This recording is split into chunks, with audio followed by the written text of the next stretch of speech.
नमस्कार, उत्तराखंड समाचार में आपका स्वागत है। मैं व्याख्या चंदोला। सबसे पहले मुख्य समाचार। मुख्यमंत्री पुष्कर सिंह धामी ने कहा, जनता की अपेक्षाओं और आवश्यकताओं के अनुरूप बजट बनाने की तैयारी कर रही सरकार, आम जन से लिए जा रहे सुझाव।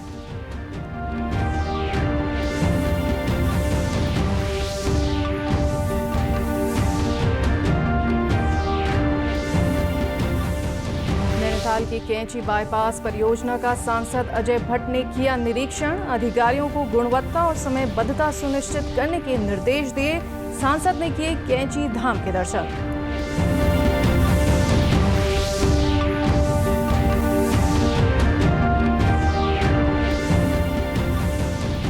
वर्ष 2027 में होने वाली जनगणना के लिए विभिन्न जिलों में चल रहे प्रशिक्षण कार्यक्रम।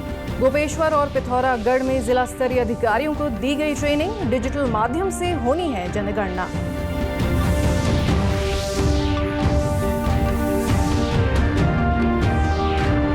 फायर सीजन की तैयारी में जुटा वन विभाग। चमोली की पोखरी रेंज में की गई मॉक ड्रिल। पुलिस, स्वास्थ्य विभाग के साथ ही ग्रामीणों ने बढ़ चढ़कर किया प्रतिभाग।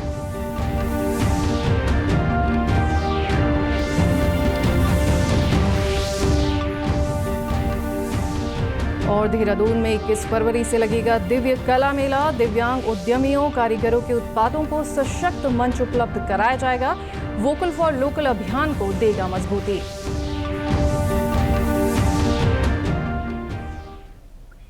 अब समाचार विस्तार से।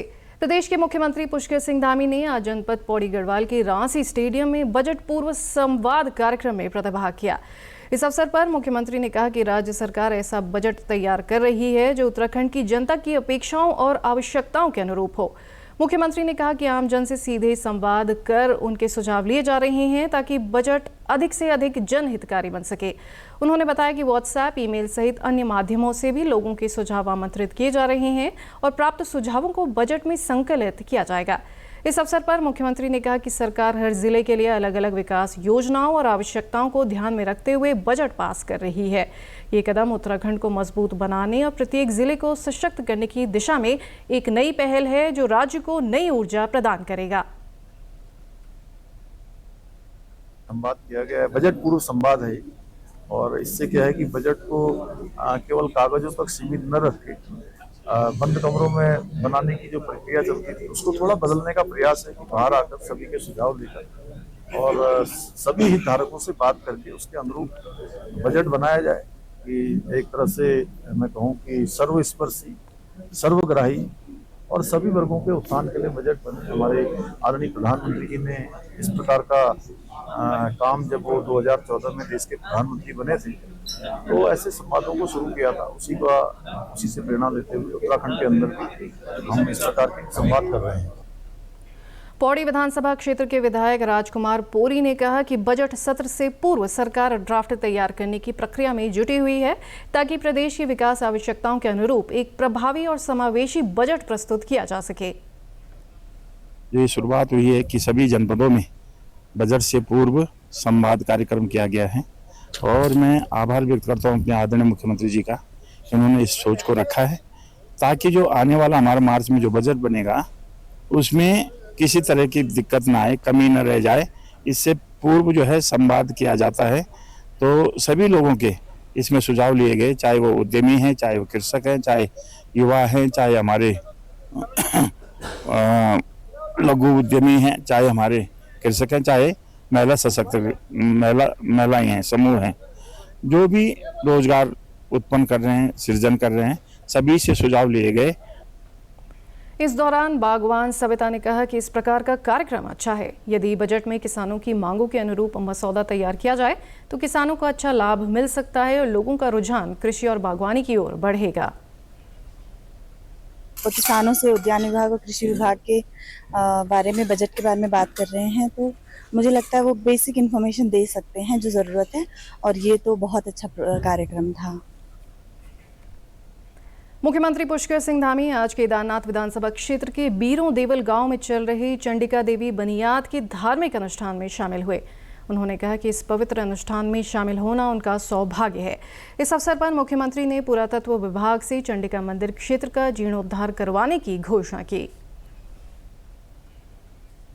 मैया हम सब पर कृपा करती है, बाबा केदार कृपा करते हैं। यहाँ पर सती कुंड बनाया है, इतना शानदार कार्यक्रम हमारे यहाँ के भक्तों के द्वारा किया जा रहा है। मैं इस पूरे निर्माण, इसके आसपास का जो पुराने हमारे पुरातत्व विभाग के द्वारा जो हमारे पंडित जी ने कहा है कि उसका एक छोटा सा डीपीआर बना के जो पूरा विधिवत तरीके से प्लान के तहत उसका पुनर्निर्माण किया जाएगा, मैं इसकी घोषणा करता हूँ।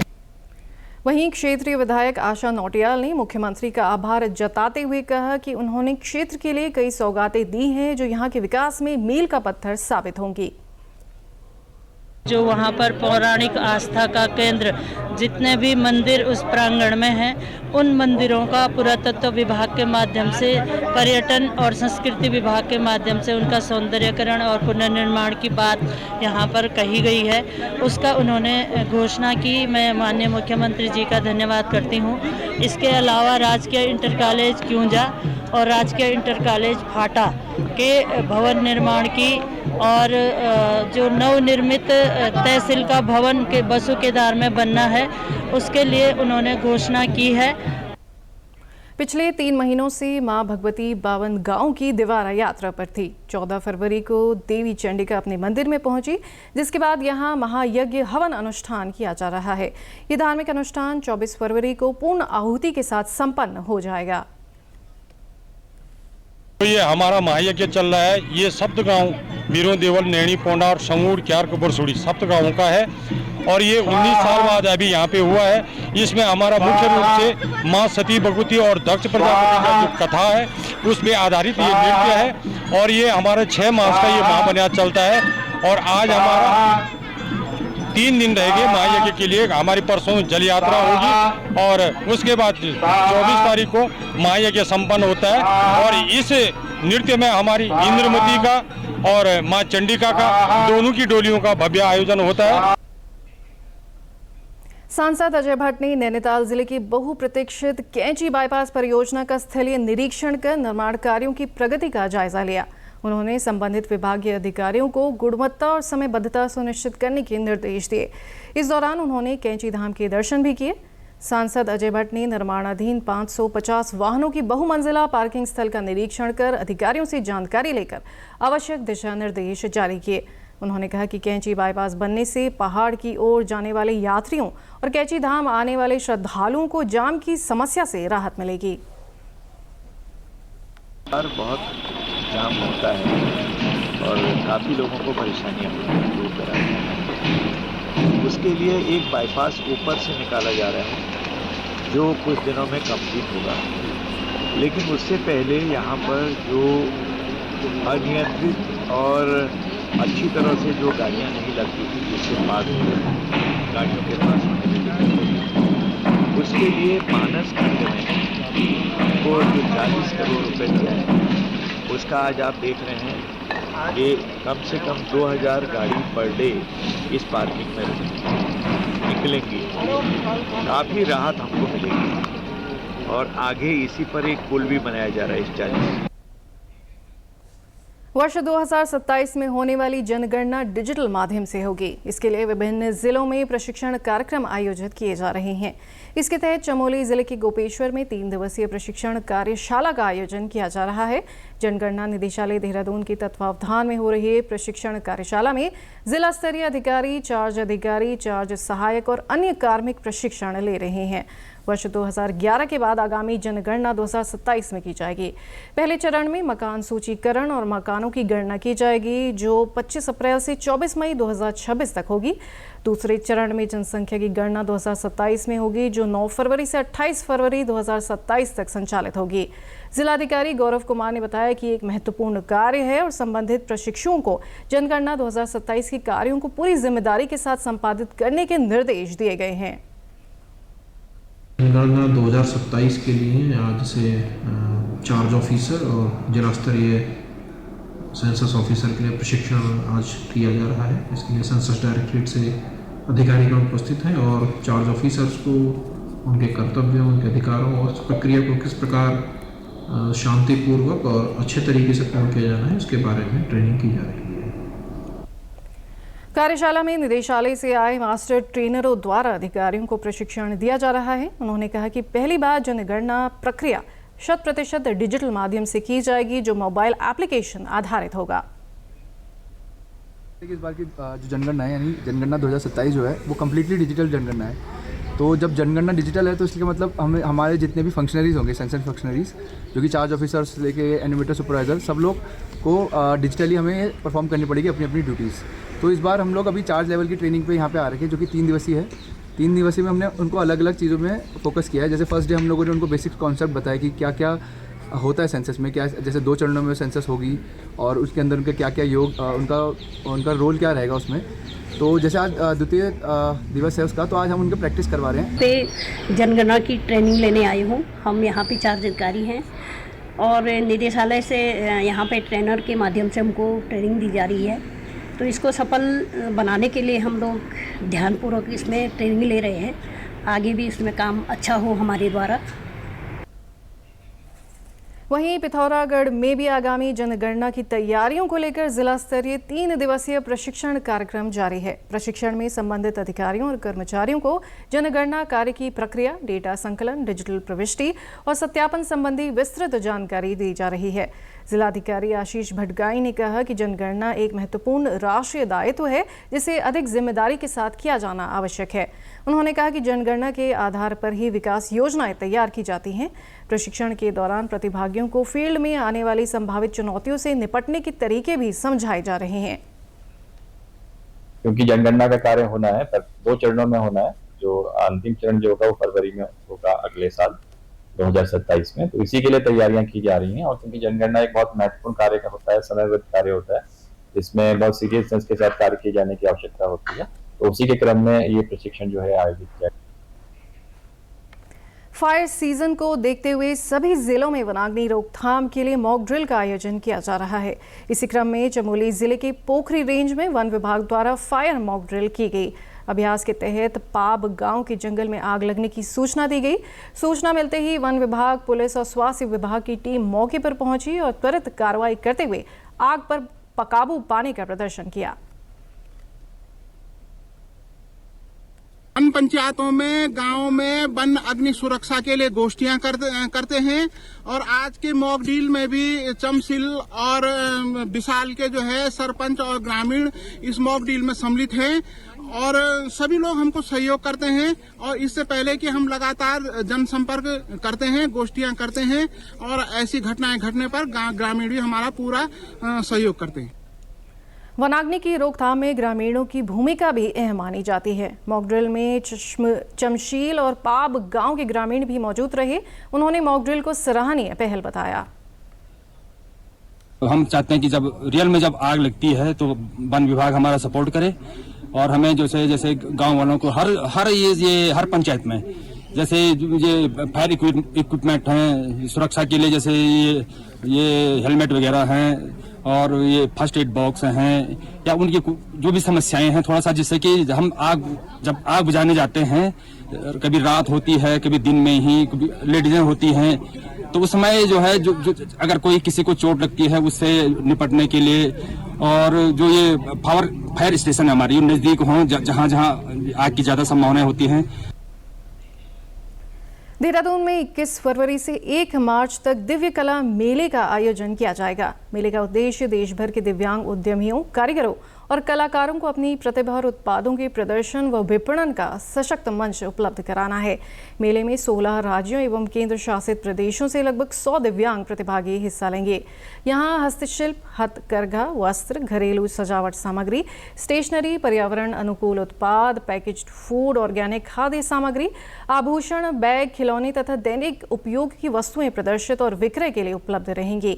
ये आयोजन वोकल फॉर लोकल अभियान को भी मजबूती देगा। आयोजन रेंजर्स ग्राउंड देहरादून में किया जा रहा है 21 फरवरी से 1 मार्च तक। इसका आयोजन दिव्यांगजन सशक्तिकरण विभाग, सामाजिक न्याय एवं अधिकारिता मंत्रालय, भारत सरकार द्वारा किया गया है। इसके अंदर देश भर से दिव्यांग उद्यमी, कलाकार और आर्टिजन्स भाग लेंगे। इसके अंदर करीब 90 स्टॉल्स हैं। इस मेले के अंदर आकर आप घर में प्रयोग होने वाली वस्तुएं, home decor, stationery, artificial jewellery, handloom, handicraft, इसको आप देख भी सकते हैं और परचेज भी कर सकते हैं। यहाँ रुकेंगे एक छोटे से ब्रेक के लिए, जल्द लौटते हैं आपके बीच।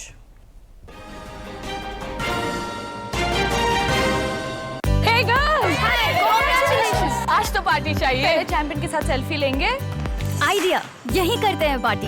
Pizza party. ये चल अपना कार्ड और पिन दे। मेरे कार्ड की डिटेल्स मैं खुद ही डालूंगी। आरबीआई कहता है अपना पिन, ओटीपी, सीवीवी या इंटरनेट बैंकिंग पासवर्ड किसी के साथ शेयर ना करें।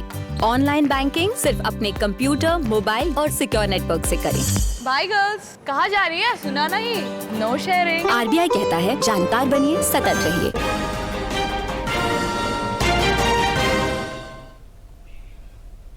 ब्रेक के बाद एक बार फिर आपका स्वागत है। चलते हैं अगली खबर की ओर। हल्द्वानी न्यायालय परिसर में आज जिला एवं सत्र न्यायाधीश प्रशांत जोशी, जिला magistrate Lalit Mohan Rayal, SSP Nainital doctor Manjunath TC, अपर जिला जज हल्द्वानी सुजीत कुमार, एसपी सिटी हल्द्वानी मनोज कुमार कत्याल द्वारा संयुक्त रूप से सुरक्षा व्यवस्था का स्थलीय निरीक्षण किया गया। इस दौरान अधिकारियों द्वारा न्यायालय परिसर की मौजूदा सुरक्षा व्यवस्थाओं का गहन सुरक्षा ऑडिट कर विस्तृत समीक्षा की गई। वहीं बैठक में न्यायालय परिसर की समग्र सुरक्षा व्यवस्था को और अधिक सुदृढ़ एवं प्रभावी बनाने के लिए आवश्यक मैन पावर, सुरक्षा उपकरणों की उपलब्धता एवं समन्वय व्यवस्था पर विस्तार से विचार विमर्श किया गया। एसएसपी डॉक्टर मंजुनाथ टीसी ने बताया कि सुरक्षा व्यवस्था को मजबूत करने के लिए एक विशेष सुरक्षा ऑडिट टीम गठित करने का निर्णय लिया गया है। टीम आपसी तालमेल एवं समन्वय स्थापित करते हुए न्यायालय परिसर की सुरक्षा व्यवस्था को और अधिक मजबूत एवं व्यवस्थित बनाए रखने के लिए नियमित समीक्षा कर रिपोर्ट उच्चाधिकारियों को प्रेषित करेगी। सुरक्षा का जो परिस्थिति है उसके परिप्रेक्ष्य में हाल ही में जो कुछ अननोन ईमेल द्वारा होक्स का थ्रेट्स दे रहे हैं, होक्स से निकल रहे हैं, परंतु इन सब के परिप्रेक्ष्य में एक समग्र सिक्योरिटी रिव्यू का एक बैठक हमने लिया है संयुक्त रूप से, जिसमें माननीय डीजे साहब, माननीय डीएम साहब और हमारा एडीएम साहिबान और आपका सीजेएम साहिबान, एडीजे साहिबान और हमारा एसपी सिटी, आरआई, थाना स्टाफ और सभी लोग, एलआईयू, सभी लोग मिलके एक संयुक्त रूप से समग्र सिक्योरिटी का ऑडिट किया हमने। आज जो है यहाँ पर हल्द्वानी का सिक्योरिटी ऑडिट किया है। क्या क्या आवश्यक मैन पावर कैसा डिप्लॉय करना है, किस प्रकार की उपकरण लगना चाहिए, किस प्रकार की एक ओवरऑल स्थिति बनना चाहिए, जिसमें बार का भी लोगों को मतलब बार का जो पदाधिकारीगण है उनके साथ बैठक करेगा। सुदृढ़ सुरक्षा व्यवस्था और शांति व्यवस्था बनाए रखने के लिए वरिष्ठ पुलिस अधीक्षक उधम सिंह नगर अजय गणपति के निर्देशन में आज जनपद के सभी न्यायालय परिसरों में व्यापक और सघन चेकिंग अभियान चलाया गया। इस अभियान की संवेदनशीलता को देखते हुए एसएसपी अजय गणपति ने रुद्रपुर न्यायालय परिसर में सुरक्षा व्यवस्थाओं का जायजा लिया। संयुक्त सर्च ऑपरेशन में बीडीएस और डॉग स्क्वाड की टीमों ने पूरे न्यायालय परिसर के कोने कोने की बारीकी से तलाशी ली। न्यायालय परिसर में आने और जाने वाले प्रत्येक व्यक्ति की गहनता से चेकिंग और फ्रिस्किंग की गई। एसएसपी गणपति ने स्पष्ट निर्देश दिए हैं कि सुरक्षा मानकों में किसी भी प्रकार की कोताही न बरती जाए। एसएसपी ने ड्यूटी पर तैनात पुलिस बल को निर्देशित किया कि संदिग्ध गतिविधियों पर पैनी नजर रखी जाए और परिसर में प्रवेश करने वाले वाहनों की भी नियमित जांच सुनिश्चित की जाए। देहरादून शहर को जाम से मुक्त करने के लिए रिस्पना और बिंदाल नदी पर प्रस्तावित एलिवेटेड रोड के लिए कार्य योजना पर तेजी से काम हो रहा है। लोक निर्माण विभाग के प्रमुख अभियंता का कहना है कि कुछ बदलावों के साथ अंतिम चरण की बैठक दिल्ली में होगी। इसके बाद एलिवेटेड रोड का काम धरातल पर नजर आने लगेगा। सेक्रेटरी साहब की अध्यक्षता में भी एक मीटिंग हुई थी और उसमें जो हमारे कंसल्टेंट हैं, जो एनएचआई के कुछ एप्रीहेंशंस थे, उनको हमने अपने अलाइनमेंट में इनकॉर्पोरेट कर लिया है। तो उसका एक बार वहाँ एनएचआई दिल्ली में इसकी मीटिंग होनी है और मीटिंग होने के बाद ये फाइनल हो जाए। हमारा डिजाइन स्पीड के हिसाब से 50 किलोमीटर पर आवर हमारी बिंदाल पे थी और 80 किलोमीटर हमारी रिस्पना एलिवेटेड रोड पर जो हमने डिजाइन के हिसाब से जो अपने हॉरिजॉन्टल कर्व्स लगाए हैं उसका एक बार फाइनल हो जाएगा। तो फिर अपनी जो प्रिपरेशन, जो हमारी डीपीआर प्रिपरेशन थी, उसमें हमने पहले डीपीआर बना ली थी, लेकिन उसके हिसाब से कहीं जो चेंजेस करने वो चेंज कर लेंगे उसको। जो पब्लिक प्रदेश में आम जनमानस को केंद्र और राज्य सरकार की जन कल्याणकारी योजनाओं का लाभ एक ही स्थान पर उपलब्ध कराने और समस्याओं के समाधान के उद्देश्य से जन जन की सरकार जन जन के द्वार अभियान चलाया जा रहा है। अभियान के दूसरे चरण के अंतर्गत नैनीताल के मलीताल में बहुउद्देशीय शिविर का आयोजन किया गया। शिविर में लोगों ने बिजली, सड़क, पेयजल की समस्या से अवगत कराया। साथ ही विभिन्न विभागों से आए जिला स्तरीय अधिकारियों ने लोगों को अपने अपने विभागों की कल्याणकारी योजनाओं से अवगत कराया।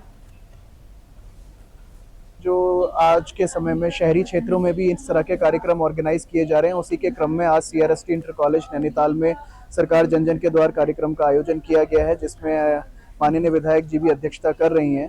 तो जैसा कि अभी आप देख रहे हैं कि कैंप गतिमान है। इस तरह के कैंप से जो भी हमारे क्षेत्र के आसपास की समस्याएं हैं, जो लोग अधिकारियों तक नहीं पहुंचा पा रहे हैं, सरकार जनता के द्वार खुद जा रही है और सारे अधिकारी यहाँ मौजूद हैं, तो मैक्सिमम शिकायतों का यही निस्तारण किया जा रहा है। इसके अतिरिक्त विभिन्न विभागों की योजनाओं के बारे में हमें लोगों को अवगत कराया जा रहा है।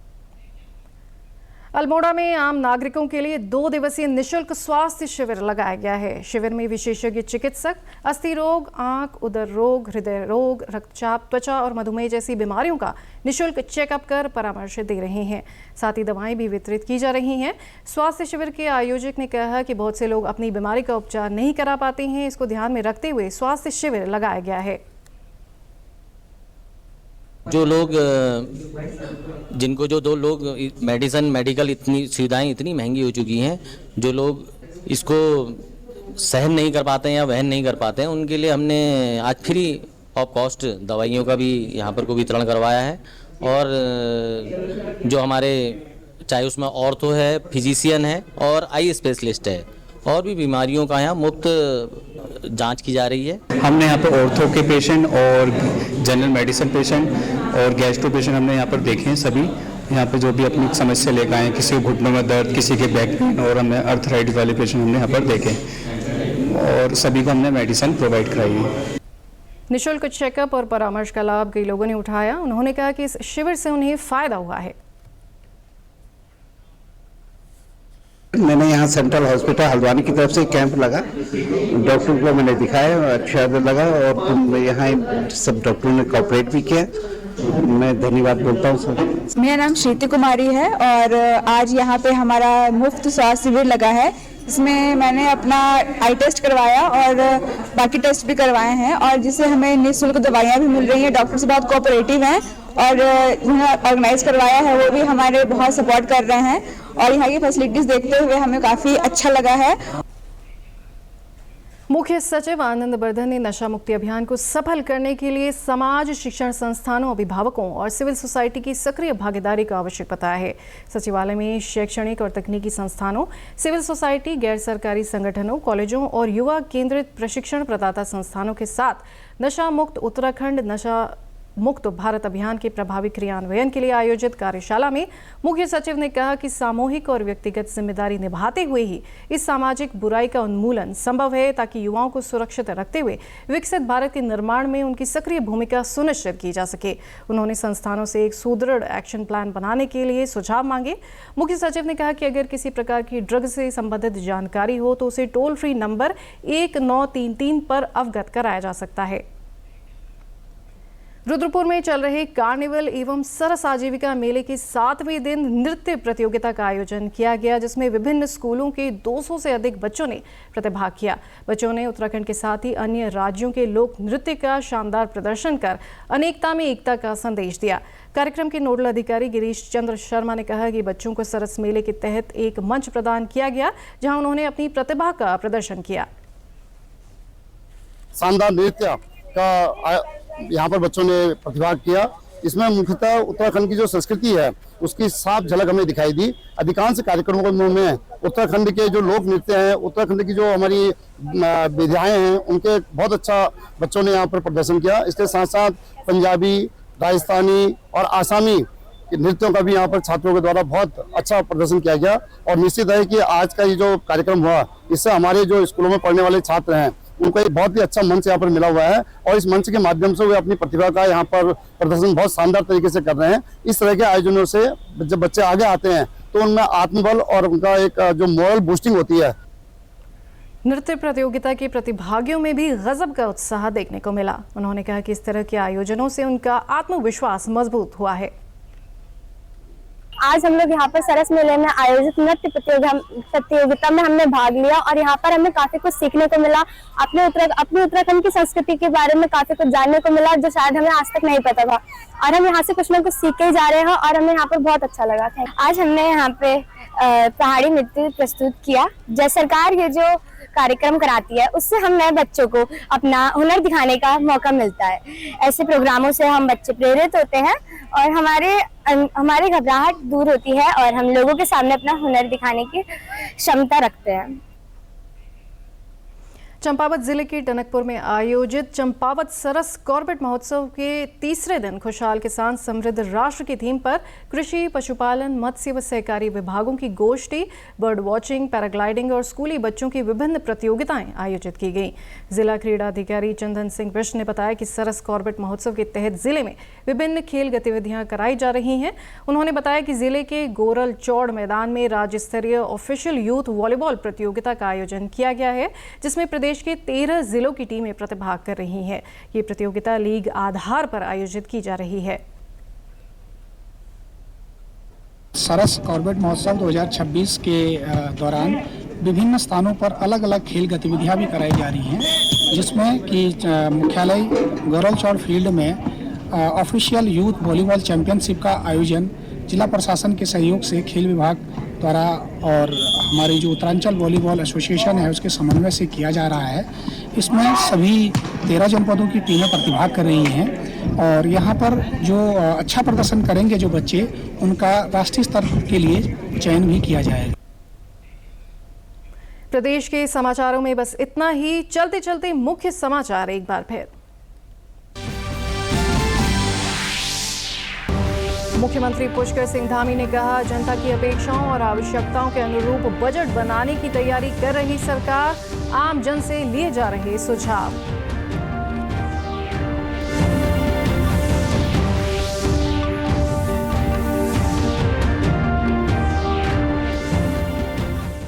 नैनीताल की कैंची बाईपास परियोजना का सांसद अजय भट्ट ने किया निरीक्षण। अधिकारियों को गुणवत्ता और समयबद्धता सुनिश्चित करने के निर्देश दिए। सांसद ने किए कैंची धाम के दर्शन।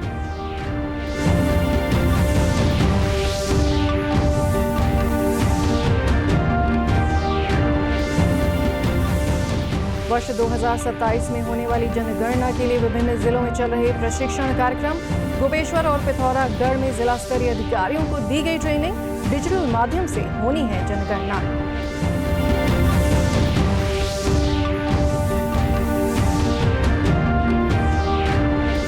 फायर सीजन की तैयारी में जुटा वन विभाग। चमोली के पोखरी रेंज में की गई मॉक ड्रिल। पुलिस, स्वास्थ्य विभाग के साथ ही ग्रामीणों ने बढ़ चढ़कर किया प्रतिभाग।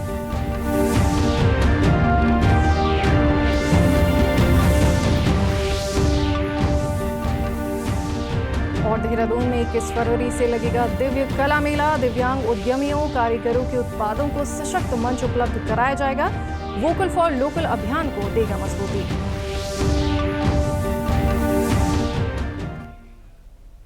प्रदेश से जुड़ी अपडेट्स के लिए आप हमसे सोशल मीडिया के माध्यम से भी जुड़ सकते हैं। हमारा एक्स हैंडल है DD_News_देहरादून। हमारा फेसबुक पेज है DD न्यूज़ उत्तराखंड।